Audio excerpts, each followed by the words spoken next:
au réseau national des CIVAM. Et avec Sophie Chauvat de l'Institut de l'élevage, on va vous présenter une étude sur la caractérisation du travail dans une diversité de systèmes pâturants.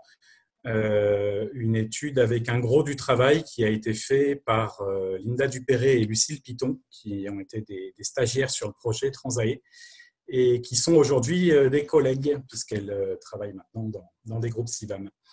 Donc, les objectifs de cette étude, c'était de produire des repères par type de système de production sur la dimension travail, et aussi de décrire le travail d'éleveurs et d'éleveuses qui étaient satisfaits tant du point de vue économique que du point de vue travail, et donc de donner à voir l'attractivité de leur métier. Donc cette étude, elle s'adresse alors avant tout directement pour les éleveurs et futurs éleveurs et éleveuses qui se questionnent sur l'orientation de leur système, mais elle peut aussi servir pour outiller les accompagnants, enseignants et formateurs qui souhaitent amener à réfléchir la dimension travail dans les systèmes.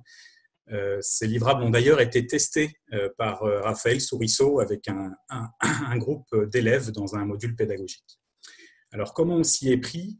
Donc, on a identifié 8 grands types de thèmes avec les agriculteurs et agricultrices sur lesquels on voulait produire des repas. Et à partir d'entretiens dans 2 à 4 fermes par système de production, essayer donc de caractériser de manière plus complète, mais aussi plus concrète, le travail dans les fermes. Alors pour cela, on a construit des modèles ou des archétypes pour caractériser les constantes du travail prescrit, c'est-à-dire ce qu'il faut pour que le système fonctionne. Et ça renvoie à des caractéristiques de l'entreprise, donc le carré en haut à gauche du schéma des 5 carrés, avec des éléments sur la structure de l'exploitation, comme le foncier, son accessibilité par exemple, mais aussi les tâches à effectuer, le temps qu'elles prennent et leur succession dans le temps avec des calendriers de travail. Et puis, on a aussi essayé d'identifier les résultats qu'on peut en attendre. Et d'autre part, on a essayé de donner à voir des éléments de l'activité, donc du carré du centre, du travail réel, c'est-à-dire comment les éleveurs et les éleveuses s'y prennent concrètement. Donc, derrière les pratiques, sont les savoir-faire qu'ils là, Romain, derrière les calendriers de travail, les choix d'organisation. Vous m'entendez? Là, c'est mieux. Pas très bien. Donc, derrière les calendriers de travail, les choix d'organisation qui sont liés aux caractéristiques du collectif de travail et essayer d'identifier aussi les objectifs propres et les critères de performance propres aux éleveurs et éleveuses. Sophie? Alors, nous avons exploré 8 systèmes dans 3 filières, ovin-viande, bovin-viande et bovin-lait, allant des plaines de l'Ouest aux garrigues méditerranéennes en passant par la moyenne montagne limousine. Alors, ce travail a abouti à 2 types de livrables.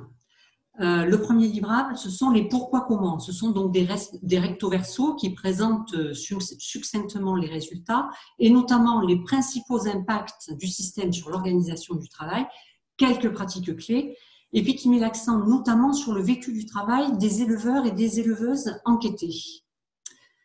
Le deuxième type de livrable, c'est le travail donc en pratique. Alors le travail en pratique, ce sont des 8 pages qui sont donc plus étoffées que les pourquoi comment et qui présentent, en plus des éleveurs enquêtés pour le système, des temps de travaux, des plannings, des organisations, des pratiques clés, des façons de faire, des savoir-faire, mais aussi la conduite technique du système et des résultats économiques. Et nous avons choisi d'illustrer ce travail en détaillant la façon dont on avait documenté, d'une part, la partie organisation et comment on avait documenté, d'autre part, la partie pratique clé et savoir-faire. Alors, la page sur l'organisation donc, du travail que vous pouvez voir sur cette diapositive, elle comporte 3 grands types d'informations. Alors, le premier que je vais détailler ici, c'est la description d'organisation de la main-d'œuvre et de la conduite du troupeau. Alors, pour ce faire, je vais prendre l'exemple du système bovin-viande naisseur-engraisseur du Limousin avec culture à haute valeur ajoutée. Alors, pour détailler simplement les organisations de la main-d'œuvre, c'est un exemple que je prends, on se rend compte que dans ces systèmes-là, la présence de salariés, surtout quand on est tout seul sur son exploitation, elle est bien utile pour réaliser une partie du travail d'astreinte sur les animaux, mais surtout pour être présent pour les cultures spécialisées qui demandent quelquefois beaucoup de main-d'œuvre sur un temps relativement court. Et nous avons cet éleveur qui a une organisation et qui nous dit qu'il n'hésite pas à faire appel à un peu plus de main-d'œuvre que nécessaire pour éviter de se faire déborder par les urgences en cas de pic de travail. Alors là, on voit qu'il s'agit de l'organisation intra-exploitation, de l'organisation de la main-d'œuvre intra-exploitation, mais nous avons aussi détaillé l'organisation qui peut être aussi externe, l'organisation du collectif de travail qui peut s'organiser donc sur plusieurs fermes, qui facilite assez classiquement l'achat de matériel adapté aux cultures spécialisées, mais qui permet aussi de s'entraider à plusieurs exploitations et qui donc, en ce sens, renforce la durabilité sociale des éleveurs de ces systèmes-là. Ça joue énormément sur la motivation et le non-découragement, nous dit un éleveur. Alors, le second volet donc, que l'on documente donc, sur l'organisation, ce sont des plannings. Voilà. Alors, nous avons représenté un planning de travail d'astreinte pour le travail quotidien sur le troupeau et un planning de travail de saison pour le travail sur les prairies ou sur les cultures, comme vous pouvez le voir sur le schéma à droite.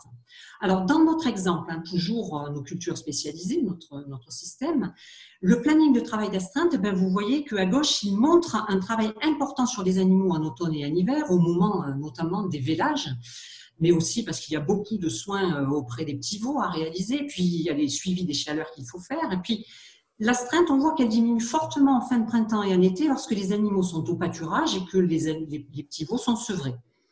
Et ces systèmes, ils sont aussi caractérisés par la multiplicité des ateliers. Alors, bien sûr, l'élevage, mais aussi parce qu'il y a plusieurs cultures spécialisées. Et donc, on a des interférences potentielles en termes de travail entre les cultures et les animaux, mais aussi pour les cultures entre elles. Et cet éleveur qui donc résume bien les enjeux de son travail quand il dit en polyculture élevage, il ne faut perdre sur rien. Quand on se lance dans un chantier, il ne faut jamais oublier la surveillance des animaux. Et enfin, le dernier type d'information que l'on propose en termes d'organisation, ce sont des repères d'efficience de temps de travail et de marge de manœuvre en temps. Alors la marge de manœuvre, c'est le temps qui reste aux éleveurs et aux éleveuses une fois qu'ils ont réalisé à la fois leur travail d'astreinte sur les animaux et le travail de saison sur les cultures. Alors avec près de 21 heures de travail d'astreinte par UGB par an, l'efficience de ces systèmes elle est comparable à celle des références nationales dans les élevages bovins, naisseurs-engraisseurs. Et on se rend compte aussi que la marge de manœuvre qui est de 820 heures, elle se décline tout au long de l'année, elle est beaucoup plus faible en automne avec les travaux sur les cultures et la période de vélage, elle est moyenne au printemps et beaucoup plus importante à d'autres moments de l'année. Voilà ce que je voulais vous présenter sur les questions d'organisation. Je laisse la parole à Romain. Donc, sur les savoir-faire et les pratiques. Voilà, après, on peut trouver aussi des pages à la fois les pratiques, mais aussi les façons de les mettre en œuvre, et donc les savoir-faire mis en place par les éleveurs et les éleveuses. Et enfin, les éléments de réussite du système. Donc, dans l'exemple sur lequel je m'appuie, c'est un système bovin-lait avec vélage groupé de printemps et fermeture de la salle de traite. Et donc, une des pratiques clés pour que ce système fonctionne est de remettre les animaux en état, en fin de lactation, afin d'assurer la fertilité et donc de pouvoir grouper les vélages. Donc, dans cet exemple, pour réaliser cette pratique, Ronan, lui, passe en monotraite ses animaux avant le tarissement. Alors, il nous explique ses freins initiaux. Il nous dit le plus gros frein, c'est dans la tête. Il avait surtout des craintes sur les leucocytes et les mammites. Comment il les a levés, c'est-à-dire il les a identifiés, il y est allé petit à petit. Et puis, au final, comment il s'y prend et puis les effets de cette pratique, avec 2 fois moins de travail et puis une perte qui, au final, est acceptable pour lui et même d'autres avantages qu'il y voit. Excuse-moi, Romain. Cette pratique renvoie à un élément de... Romain, juste, est-ce que tu peux couper ta vidéo? Peut-être qu'on aura un meilleur son.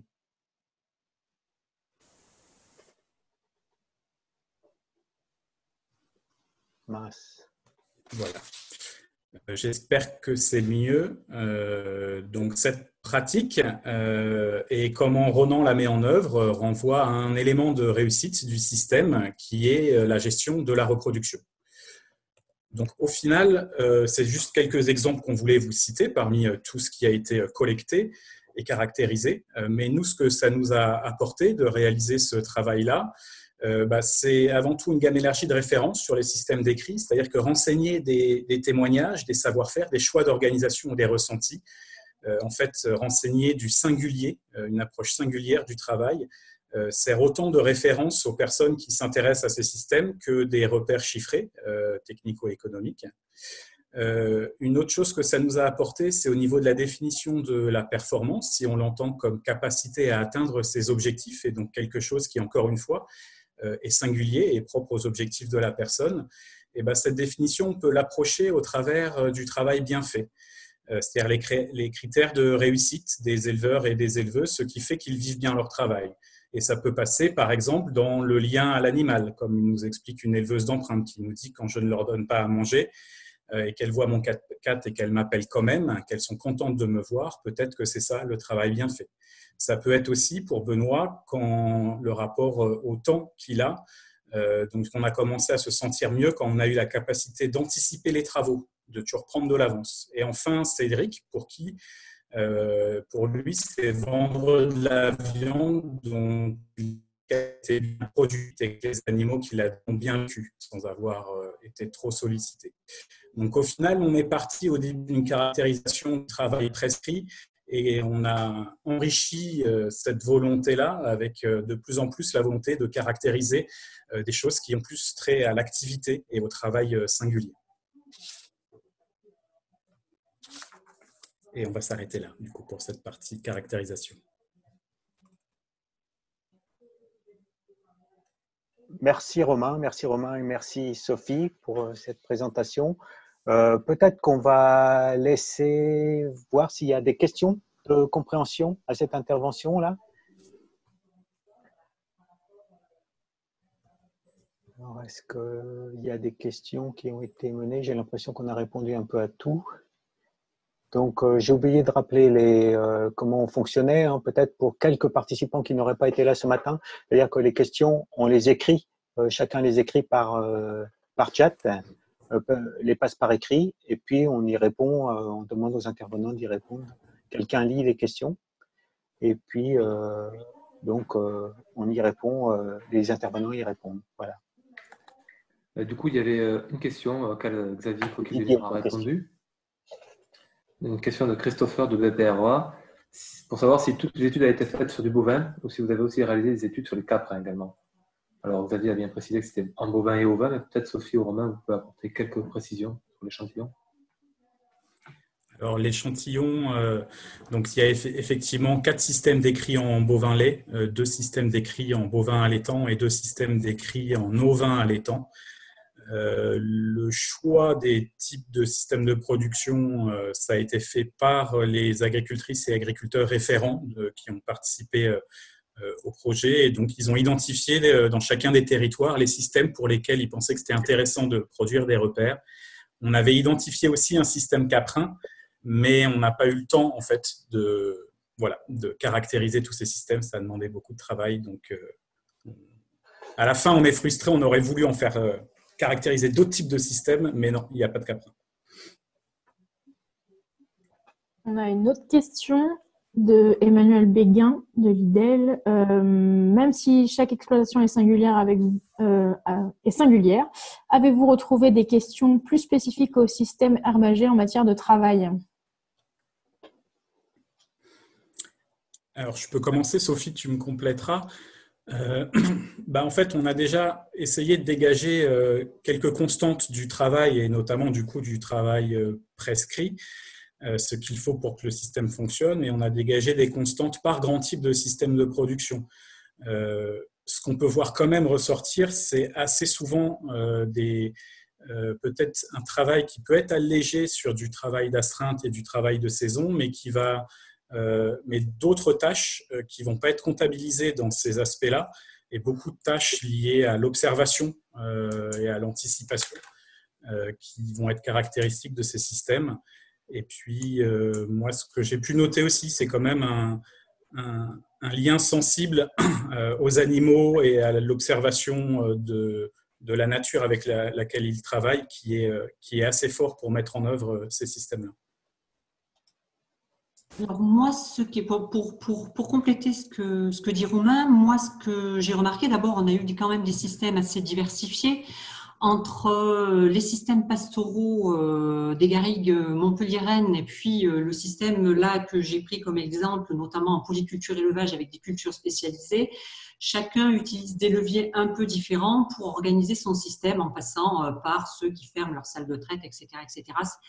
C'est pas aussi simple de voir des aspects génériques. Moi, ce que j'aurais remarqué, c'est que quand même, sur les questions notamment de pâturage, eh bien, on avait pas que de pâturage, hein, même de conduite des surfaces. On a quand même des choses un peu une constante, c'est-à-dire une volonté de travailler un peu avec la nature et de ne pas faire systématiquement des traitements, des labours, enfin ce genre de choses-là et qui nécessite chez nos éleveurs enquêtés, donc, eh bien, le fait de faire appel à des savoir-faire très proches de la nature, des savoir-faire qui sont portés par le corps, c'est-à-dire notamment l'observation, et qui ne sont pas si faciles que ça forcément à partager avec tout le monde. Alors c'est particulièrement vrai, par exemple, dans les systèmes pastoraux où vraiment on n'a aucune interface entre le troupeau et les ressources herbagères. Et donc, on a vraiment un traitement, enfin, le troupeau se nourrit uniquement de ressources qui sont naturelles. Et donc là, vraiment, on n'a aucune interface. L'interface, elle est vraiment en direct avec la nature. Et donc, vraiment, des savoir-faire où les gens sont vraiment dans l'observation, c'est ce genre de choses-là, et qui sont peut-être un petit peu spécifiques aux exploitations que l'on a enquêtées et qui sont très pâturantes. Voilà. Merci, Sophie et Romain.